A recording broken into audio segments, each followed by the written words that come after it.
Ayun mga idol, nandito na naman si Treleleng. Bumabanat na naman dito sa mga dabawin nyo. Akalain mo ha, nagmamalaki sa social media.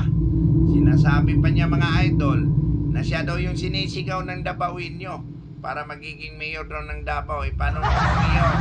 Lumipat ka muna dito sa Davao City.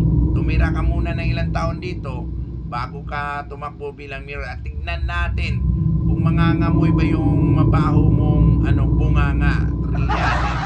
Kahit yan nga sa Caloocan, hindi ka nga nanalo bilang mayor. Dito ka pa magtangkang magkalat ng dumi mo dito sa Davao. Ako naman, ito talaga si Trillanes. Walang iba talaga ito pag iniisip kung hindi banatan lang yung mga Duterte. Kaya itong si Trillanes na to, nangangamba na mga idol. Malapit na po yung 2028 election.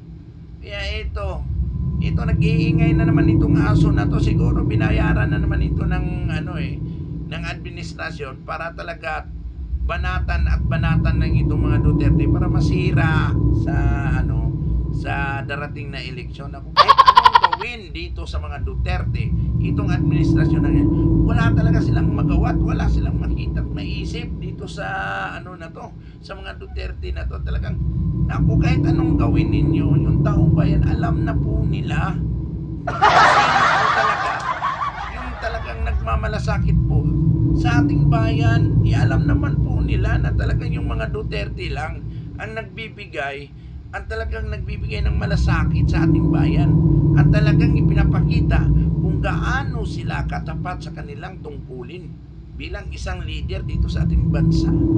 Kaya itong aso na ito, nako, wala naman ito talagang nagawa. Mula pa nung nakaupo to nung nakaraang mga administrasyon dito sa bilang senador, itong loko-loko na itong sundalong sundalong walang bayak. Kaya ito nag-iingay na naman mga idol. Kaya kayo na po bahala dyan na humusga dyan sa buang na aso na yan. Pinapakain niya ng gusto ng amo niya para tumahol na naman ng tumahol.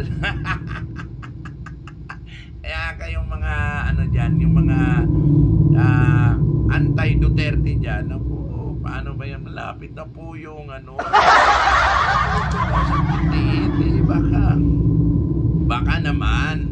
baka naman maliwanagan na kayo kung sino talaga yung karapat-dapat na mamumuno sa ating bayan, kung sino talaga yung nagmamahal sa ating bayan.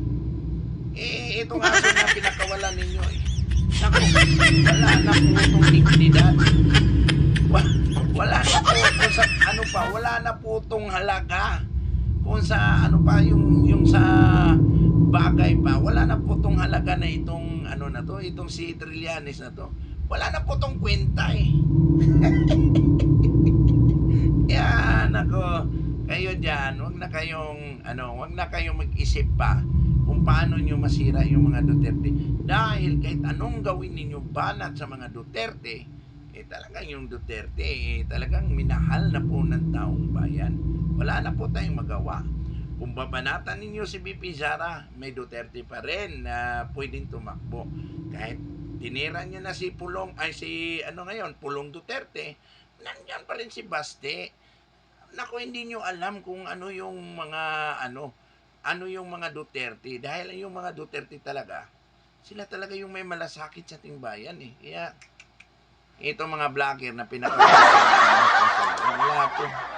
Mga asong ulol din ito. Kaya paano ba yan malapit na, isang taon na lang wala talaga tayong magawa dyan. Wala naman tayo nang mag-file ng mga kaso wala naman katuturan, wala naman katotohanan dyan sa mga sinasabi ninyo. Kaya ikaw, Trillanes, ako sa'yo, manahimik ka. Tumahimik ka na lang. Siguro malaki na rin yung nakulimbat mo na pera dito sa administrasyon na to. Kaya huwag ka nang huwag ka nang tumahol.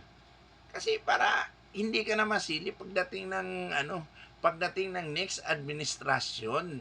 Kasi hindi mo na masiguro baka talagang yan na yung katapusan mo. Makukulong ka na. No?